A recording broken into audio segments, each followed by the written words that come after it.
ابھی تمہارا فیصلہ نہیں ہوا۔ پرتاپ رائے نے لوگوں کو ننگی تلواروں کے ساتھ اپنے ارد گرد جمع ہوتے دیکھا تو ایک طرف جس لگا کر تلوار سونت لی۔ رانی ایک درباری کے ہاتھ سے تلوار لے کر اس کے آگے بڑھی اور بولی، بزرگ تمہارے ہاتھ تلوار اٹھانے کے لیے نہیں، چوڑیاں پہننے کے لیے بنائے گئے ہیں۔ پرتاپ رائے نے ایک زخمی درندے کی طرح رانی پر حملہ کیا، لیکن وہ اچانک کترا کر ایک طرف ہو گئی۔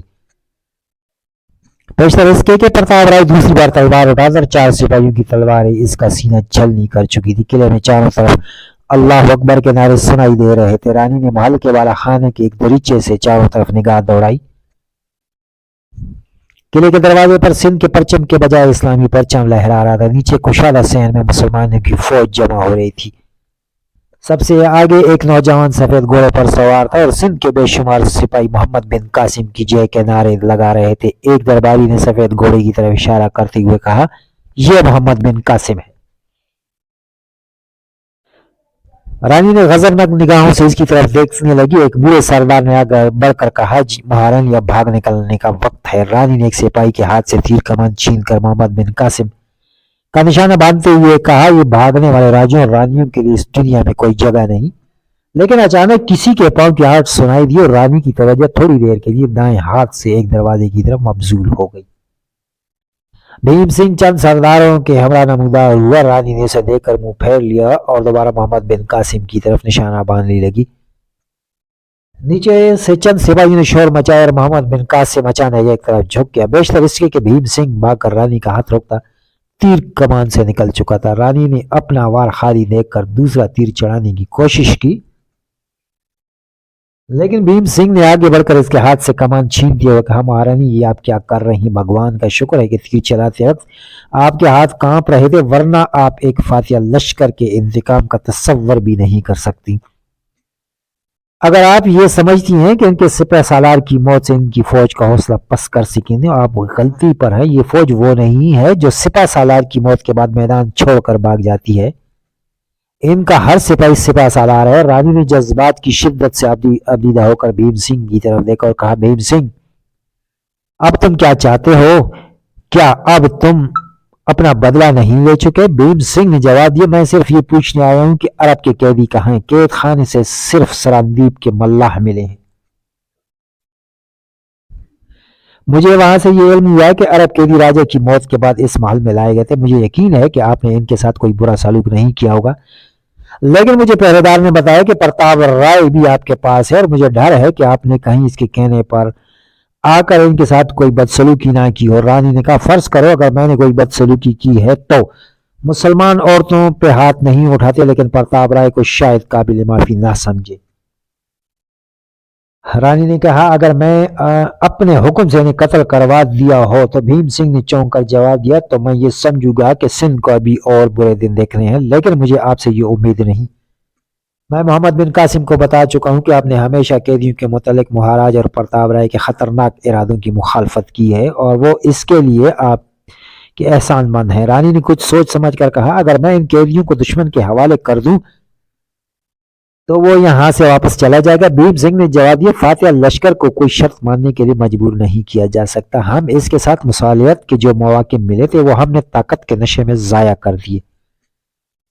اب وہ اپنی فتوحات کے سیلاب کو ہندوستان کی آخری سرحد تک لے جانا چاہتے ہیں۔ تمہیں یقین ہے کہ وہ ارور پر حملہ کر دیں گے؟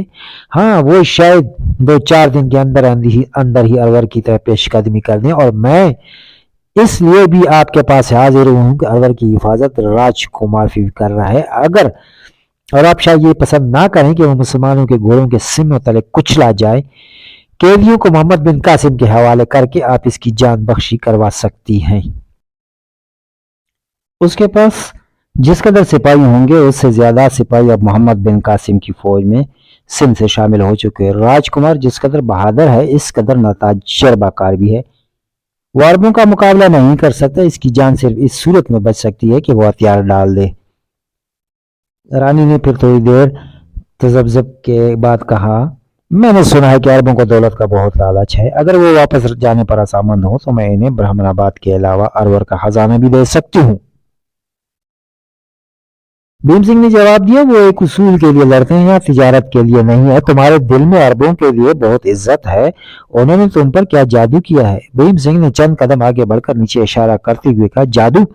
ادھر دیکھیے ان کے جادو نے کس پر اثر نہیں کیا۔ رانی نے نیچے نگاہ دوڑائی، شہر کے سرکردہ سردار اور پروت محمد بن قاسم کے گرد گھیرا ڈال کر اس کے پاؤں کو چھونے کی کوشش کر رہے تھے اور وہ گھوڑے سے نیچے کھڑا انہیں ہاتھوں کے اشارے سے منع کر رہا تھا۔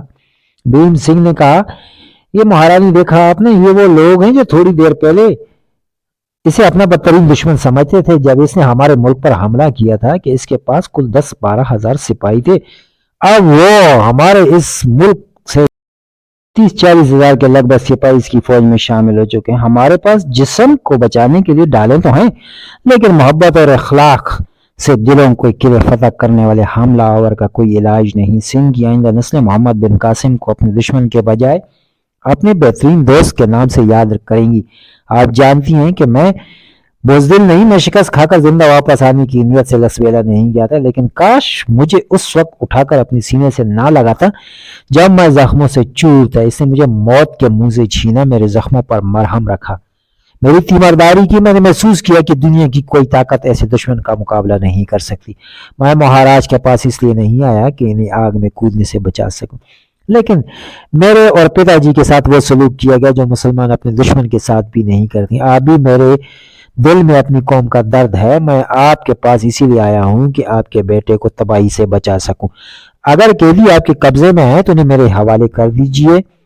وہ آپ کے محل کے دروازے کے سامنے پہنچ چکے ہیں۔ جب انہیں یہ معلوم ہوا کہ آپ یہاں ہیں تو انہوں نے حکم دیا کہ کوئی سپاہی محل کے اندر پاؤں نہ رکھے۔ رانی نے کمرے کی طرف بڑھتے ہوئے کہا، میرے ساتھ۔ بھیم سنگھ اپنے ساتھیوں کو وہاں ٹھہرنے کا حکم دے کر رانی کے ساتھ ہو لیا۔ رانی اسے پہلے ایک کمرے میں لے گئی جہاں پرتاپ رائے کی لاش پڑی تھی۔ جب رانی نے بتایا کہ پرتاپ رائے اس کی خواہش سے قتل ہوا تو بھیم سنگھ نے کہا، بھگوان کا شکر ہے آپ کو دوست اور دشمن کی تمیز ہو گئی۔ رانی نے جواب دیا، میں اسے شروع سے اپنا دشمن سمجھتی تھی، لیکن کاش مہاراج میری بات مانتے۔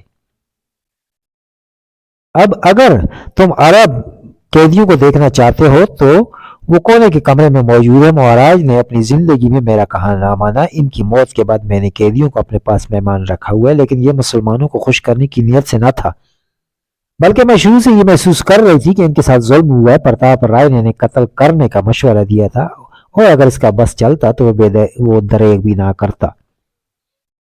بھیم سنگھ نے کہا، یہ بزدل ہمیشہ ظالم ہوتے ہیں، قیدی اب کیسا محسوس کرتے ہیں؟ رانی نے جواب دی، جہاں تک میرا بس چلا میں نے انہیں کوئی تکلیف نہیں دی، چاہے تم دیکھ لو۔ بھیم سنگھ نے کہا، کیا یہ بہتر نہ ہو کہ محمد بن قاسم خود یہاں آ کر دیکھ لے؟ اسے تشویش ہے۔ رانی نے جواب دیا، یہ لے جاؤ، لے آؤ اسے۔ رانی کی رہنمائی میں محمد بن قاسم، زبیر، خالد، ناہید اور زہرہ کے علاوہ چند سالار محل کے کشادہ کمرے میں داخل ہوئے۔ علی خالد کو دیکھتے ہی بھاگ کر اس کے ساتھ لپٹ گیا۔ رانی اس سے پہلے خود اپنی شکست اور مسلمانوں کی فتح کا حال سن چکی تھی۔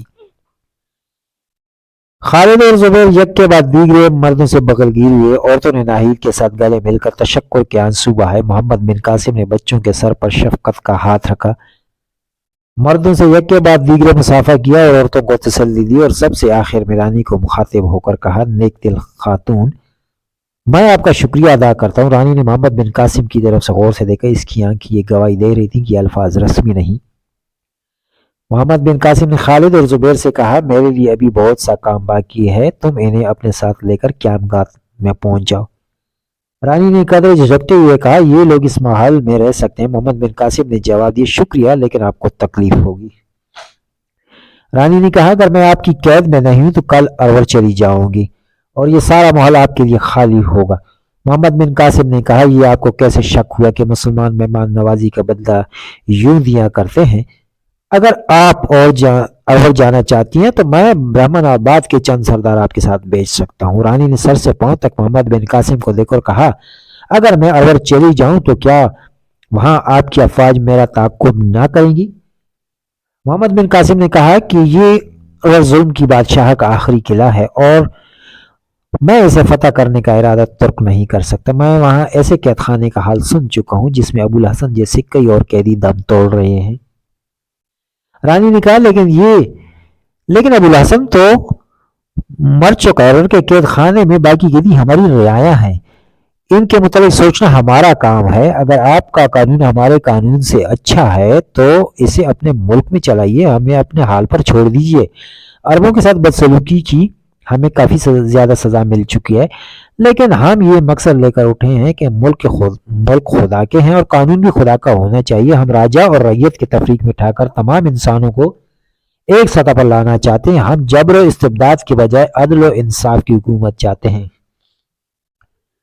رانی نے کہا لیکن یہ راجا اور ریت کا جھگڑا تو ہندوستان کی ہر سلطنت میں ہے، کیا یہ نہیں ہو سکتا؟ آپ جس طرح باقی ہندوستان میں دوسرے انسانوں کا قانون نظر انداز کرتے ہیں، اس طرح آور کو بھی اپنی حالت پر چھوڑ دیں۔ محمد بن قاسم نے جواب دیا، یہ آپ کو ہمارے متعلق غلط فہمی ہوئی ہے۔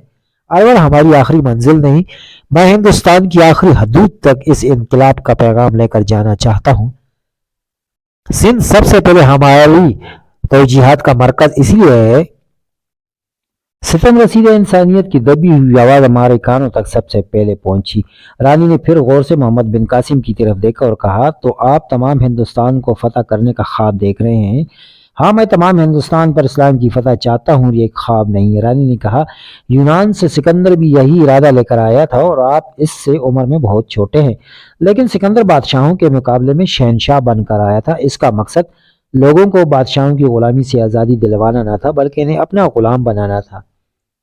میں خدا کی زمین پر انسان کی بادشاہت سے منکر ہوں۔ اسے اپنی طاقت پر بھروسہ تھا، مجھے خدا کی رحمت پر بھروسہ ہے۔ اسے انسانوں کی مدد کا بھروسہ تھا، لیکن مجھے اللہ کی مدد کا بھروسہ ہے۔